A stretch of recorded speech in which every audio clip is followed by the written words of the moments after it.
So, paano nga ba malaman mo kung legit pearl ang isang pearl or South Sea, saltwater, and freshwater? So, yung suot ko is a South Sea Gold and Gray South Sea Pearl. Ayan. Sa gustong bumili dyan, PM nyo lang ako. Ito yung South Sea Gold. Almost perfect siya, diba? Yung luster niya is walang scratch and tama. Available siya kung gusto niyo umorder sa akin.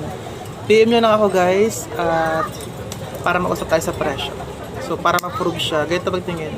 Kahit sanugin mo siya maghapon, hindi siya masusunog. Iinit lang siya. Ganun pagtunay ng perlas. Kapag fake pearl naman, ito yung mga pinipita sa online na peke. Ayan. Tapos sinusog siya, ayan. Nangingitim siya, diba? Ganyan pag peking pearl. Or yung isang kinds of Moreca pearl.